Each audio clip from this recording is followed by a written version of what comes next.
Jain friends, welcome back to our YouTube channel.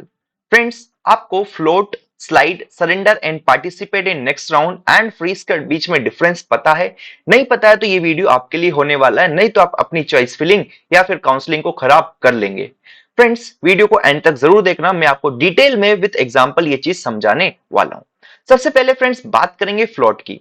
Float में क्या होता है, जैसे कि मानो मैंने चॉइस फिलिंग करी 1 2 3 4 5 6 7 ऐसे। मैंने यहाँ पर कुछ कॉलेजेस डाले, मानो एनआईटी वारंगल डाला, है ना, ऐसे कुछ भी कोर्सेस मैंने यहाँ पर डाले। और मेरा जैसे भी कोई से भी राउंड का रिजल्ट आया, मुझे सीट नंबर 6 मिल गया। अब सीट नंबर 6 मिल गया तो मेरे पास ऑप्शंस आते हैं float, slide, surrender and participate in next round and freeze का। मानो मैंने फ्लोट चूज किया तो फ्लोट का मतलब यह है कि इस जो आपको मिली है, डेट इज ये जो अलॉट हुई है, ये अलॉट जो हुई है, इसके ऊपर की कोई सी भी सीट आपको फिर से मिल सकती है। ठीक है, मानो आपको 4 मिल गई। अब जैसे ही आपको ये 4 मिलेगी तो आपकी ये 6 नंबर की सीट गायब हो जाएगी। लेकिन अगर आपको यहाँ इसके ऊपर कोई भी सीट नहीं मिलती है तो आपकी 6 नंबर की फिर भी रिटेन रहेगी। ठीक है, तो यही ऑप्शन होता है फ्लोट के अंदर। मैं आपको एग्जांपल से समझाऊंगा, लेकिन उससे पहले आप इसकी डेफिनेशन देखो कि all the choices above the choice allotted in the previous round will be processed. जैसे कि एग्जाम्पल यहाँ पर आपके लिए है, ये अलॉटमेंट है ना। अलॉटमेंट में मानो ऐसा चॉइस फिलिंग आपने किया था और आपको पर्टिकुलर सीट मिली, अभी 17 नंबर की क्या हुई, अलॉट हुई।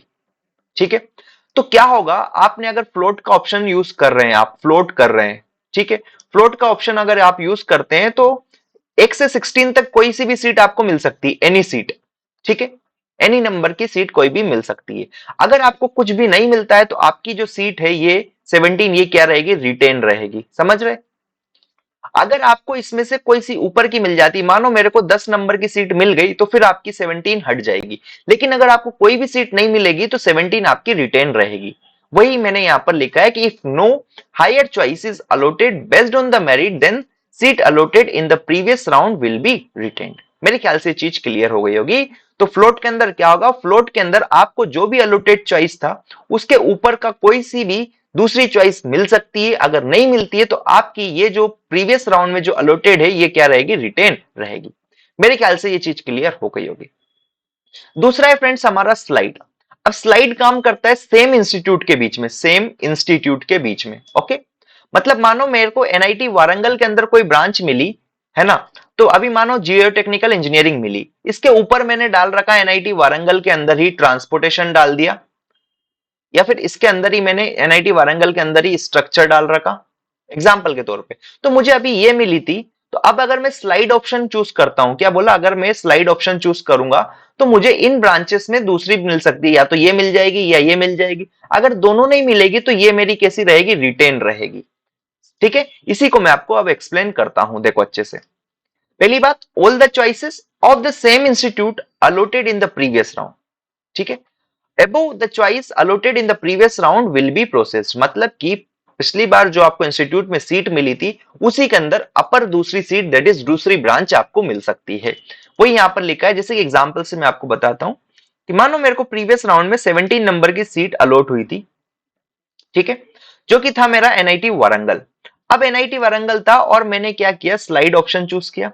स्लाइड ऑप्शन चूज किया तो मेरे पास एनआईटी वारंगल की और कौन सी ब्रांच है, एक है 14 नंबर की चॉइस मेरे पास अवेलेबल है, और उसके बाद में मेरे पास 8 नंबर की चॉइस अवेलेबल है, इसके बाद मेरे पास 6 नंबर की चॉइसेस अवेलेबल है। तो ये तीनों चॉइस में से, डेट इज 6 8 में से मुझे कोई सी भी एक सीट मिल सकती है अगर मेरी मेरिट आ रही होगी तो। ठीक है, तो फॉर द टाइम बिंग अगर मेरे को मान लो मेरे को यहां से 6 नंबर अलॉट हो गया, 6 मुझे मिल गया, डेट इज एनआईटी वारंगल के अंदर मुझे इंजीनियरिंग स्ट्रक्चर ब्रांच मिल गया, ईएस। तो अब मेरा ये क्या होगा, 17 हट जाएगा और मेरे पास सीट आ जाएगा 6। ठीक है, लेकिन अगर मुझे इन तीनों में से ये भी नहीं मिलती, ये भी नहीं मिलती, ये भी नहीं मिलती, तो ये जो मेरी 17 नंबर की सीट है ये कैसी रहेगी, रिटेन रहेगी मेरे पास। समझ गए? ठीक है, तो ध्यान दीजिएगा फ्लोट और स्लाइड में क्या है।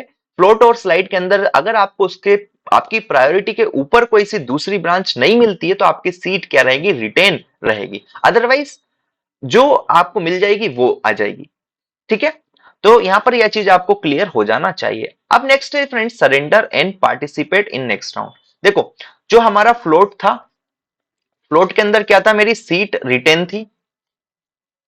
ओके, लेकिन यहां पर सीट नॉट रिटेन, यहां पर नॉट रिटेन।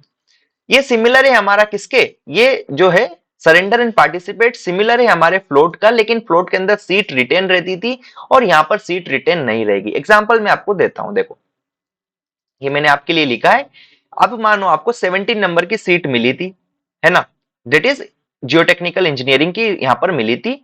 आपने क्या किया, सरेंडर एंड पार्टिसिपेट राउंड को सेलेक्ट कर लिया, तो इसके ऊपर की जो भी ब्रांचेस है अगर आपको मिल जाती है, मानो आपको कुछ 8 नंबर की मिल गई होगी, तो अच्छी बात है, गुड, वेल एंड गुड। अगर कोई नहीं मिलती है तो अब आपके पास 17 नंबर भी क्या रहेगी, नॉट रिटेन, ये रिटेन नहीं रहेगी। ये चीज आपको ध्यान में रखना है। फ्लोट और सरेंडर एंड पार्टिसिपेट के बीच में यही फर्क है कि फ्लोट में आपकी सीट रिटेन रहती थी, लेकिन सरेंडर एंड पार्टिसिपेट में सीट रिटेन नहीं रहेगी। ठीक है, मेरे ख्याल से चीज क्लियर हो गई होगी। लास्ट जो है फ्रेंड्स, फ्रीज। फ्रीज के अंदर ये है कि मेरे को जो भी ब्रांच मिली मैं उससे सेटिस्फाइड हूं और मेरे को उसको कंफर्म करना है। मानो मेरे को 17 ब्रांच मिली थी, दैट इज 17 नंबर की चॉइस मिली थी एनआईटी वारंगल के अंदर जियोटेक्निकल इंजीनियरिंग, मैंने यहाँ पर क्या किया, इसको फ्रीज कर दिया। अब फ्रीज किया तो मैं अब क्या करूंगा, आगे कोई भी चेंज नहीं कर सकता मेरे सीट के अलॉटमेंट में, बस कैटेगरी के लिए मैं अपग्रेडेशन लगा सकता हूं। मेरे ख्याल से ये चीज क्लियर हो गई होगी।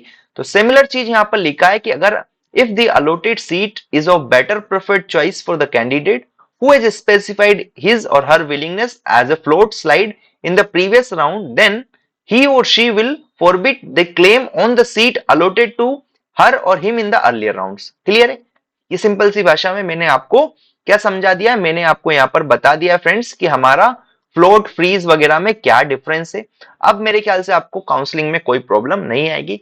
फिर भी कोई डाउट आता है तो आप मुझे कमेंट करें, सोशल नेटवर्किंग साइट के थ्रू आप मेरे से जुड़ सकते हैं जहां से मैं आपकी मदद कर पाऊं। So thank you for watching this video, मिलते हैं नेक्स्ट वीडियो में जिसके अंदर कुछ और बातें करेंगे सीसीएमटी और कॉलेज प्लेसमेंट्स से रिलेटेड। Bye bye.